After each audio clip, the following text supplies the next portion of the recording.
पण या घडीची आणखीन एक महत्त्वाची बातमी, संजय राऊत राज ठाकरेंच्या निवासस्थानी दाखल झालेले आहेत। युती संदर्भात उद्या घोषणा होणार असल्या कारणानं आज पुन्हा एक शिवतीर्थावर बैठक चर्चा याकरता संजय राऊत राज ठाकरेंच्या भेटीकरता पोहोचले असल्याची बातमी समोर येतेय।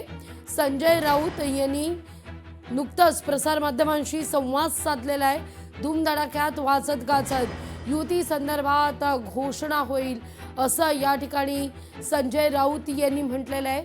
असं असताना संजय राऊत हे आता राज ठाकरे यांच्या भेटीकरता ठाकरेंच्या शिवतीर्थ या निवासस्थानी दाखल झालेले आहेत। तिथं मातोश्रीवर देखील आज बैठकांचा सिलसिला, कोणत्याही क्षणी युती संदर्भात घोषणा होण्याची शक्यता नाकारता येत नाही असं म्हटलं जात आहे की उद्या वरईत या ठिकाणी युतीची घोषणा होईल। वरई NSCI डोम या परिसरात भव्य पत्रकार परिषद ही घेतली जाईल आणि त्यानंतर युती संदर्भात घोषणा होईल अशी सूत्रांकडून माहिती देखील मिळतेय। पण या घडीला संजय राऊत राज ठाकरे यांच्या निवासस्थानी पोहोचलेले आहेत। शिवतीर्थावर दोघांमध्ये चर्चा होत असल्याची बातमी आहे। खरं तर कालपासून जर आपण पाहिलं तर तिसऱ्यांदा संजय राऊत शिवतीर्थावर पोहोचलेले आहेत। काल सकाळी देखील संजय राऊत शिवतीर्थावर पोहोचलेले, संध्याकाळी संजय राऊत अनिल परब हे शिवतीर्थावर काल दाखल झालेले होते। त्यानंतर 15 जागांच्या तिढ्या संदर्भात तोडगा निघाला अशी बातमी लोकशाही मराठीनं देखील दिलेली होती आणि आता सकाळी पुन्हा एकदा संजय राऊत राज ठाकरेंच्या भेटीकरता शिवतीर्थावर पोहोचल्याची ही दृश्य आपण पाहतोय।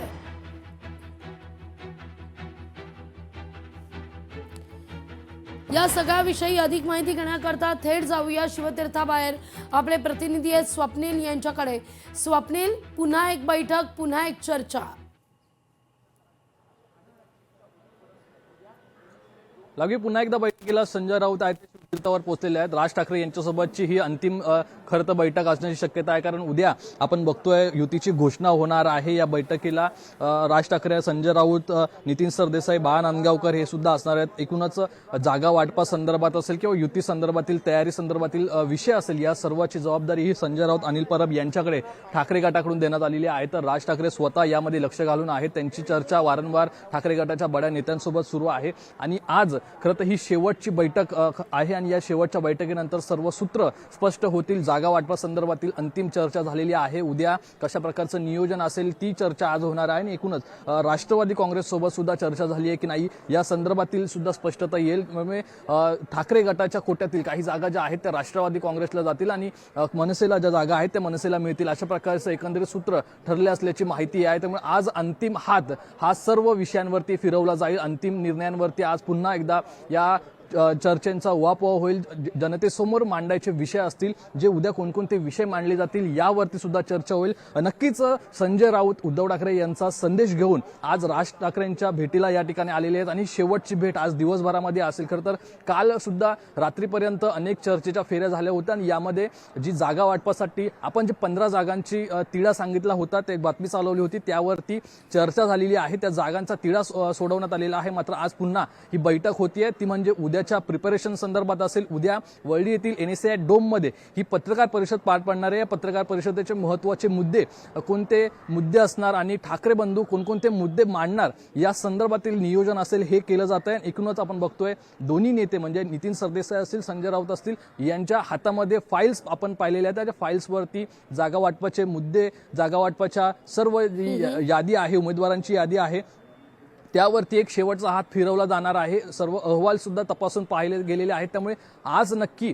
अंतिम चर्चा ही स्पष्ट होणार आहे। यानंतर संजय राऊत मातोश्रीवरती सुद्धा जाणार आहे। त्यामुळे राज ठाकरे यांच्यासोबत जी चर्चेला मुद्दे आहेत ते सर्व मुद्दे उद्धव ठाकरे यांच्यासोबत सुद्धा शेअर केले जातील, त्या ठिकाणी मांडले जातील आणि नेत्यांच्या बैठकीमध्ये सुद्धा उद्या संदर्भात सर्व नियोजन असेल ते मांडले जाईल। कशा प्रकारचं नियोजन असेल नेत्यांकडून सुद्धा मत मागितलं जाईल। मात्र उद्या ठाकरे बंधूंची युती घोषित होते, कारण उद्या उमेदवारी अर्ज दाखल करण्याची प्रक्रिया सुरू होणार आहे। त्यामुळे उमेदवारांना जी माहिती द्यायची आहे ती सुद्धा माहिती आज आणि उद्या या 2 दिवसात दिली जाईल। त्यामुळे आजची बैठक ही अंतिम असेल आणि या बैठकीमध्ये महत्त्वपूर्ण निर्णय होण्याची शक्यता आहे। लागवी निश्चित असं आता म्हटलं जात आहे नुकतंच या सगळ्या संदर्भात भाजपची पत्रकार परिषद सुद्धा झाली तेव्हा नवनाथ बन यांनी एक वक्तव्य केलं की राज ठाकरेंना 60 जागा देण्यासंदर्भात कुठेतरी चर्चा होताना दिसतीये.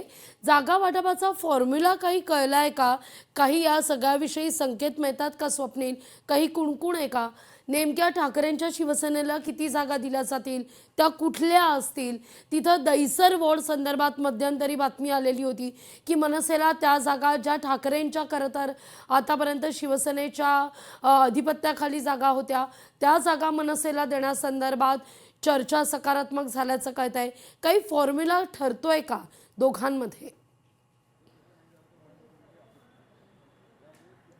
लागवी नक्कीच ठाकरे बंधूंच्या जागा वाटपाचा फॉर्म्युला हा जवळपास 50-60चा आहे. खरं तर 50 ते 60 जागा या ठाकरे बंधूंमध्ये मनसेला जाण्याची शक्यता आणि 120 जागा या ठाकरे गटाकडून लढवल्या जाणार आहेत. तर उर्वरित जे जागा आहेत त्या संदर्भातील 15 ते 20 जागा काही जागा अशा आहेत ज्या जागांवरती राष्ट्रवादी काँग्रेस शरदचंद्र पवार गटाचे उमेदवार असतील. मात्र महत्त्वाचे म्हणजे तिढा निर्माण झालेल्या जागांपैकी माहीम असेल, शिवडी असेल, भांडूप असेल, तसेच विक्रोळी आणि पश्चिम उपनगरातील काही जागा आहेत ज्या जागांवरती मनसे स्ट्रॉंग आहे. मनसे स्ट्रॉंग असून सुद्धा या ठिकाणी शिवसेना ठाकरे गटाचे सिटिंग नगरसेवक होते, त्यामुळे या जागांवरती तिढा निर्माण झाला होता. दरम्यान माहीम आणि शिवडीमध्ये सुद्धा काही जागा वाटपामध्ये नमत भूमिका जी आहे ती ठाकरे गटाने घेतली असल्याचं पाहायला मिळतंय. कारण भाजपला हरवायचं असेल, भाजपला जर धूळ चाळायची असेल तर एकूणच सर्व विरोधकांनी एकत्र आलं पाहिजे आणि कुठेही ताणलं गेलं नाही पाहिजे अशी भूमिका होती. त्यामुळे कुठेतरी दोघांपैकी एकाने नमतं घेतलेलं आहे आणि जागा सुद्धा सोडलेल्या आहेत. मात्र या फॉर्म्युला नंतर खरं तर जागा वाटपाच्या उमेदवारीच्या नंतर काही नाराज लोक होऊ शकतात, त्यामुळे त्यांच्या नाराजीची मनधरणी कशी करण्यात येते हे पाहणं महत्त्वाचं आहे. मात्र जागा वाटपामध्ये सर्वाधिक जागा या ठाकरे गटाकडे असतील असं सांगितलं जात आहे. निश्चित. स्वप्नील, तुर्तास धन्यवाद तुम्ही दिलेल्या एकूणच या सविस्तर माहिती करता. लोकशाही मराठी ऐका, पहा, जागरूक रहा.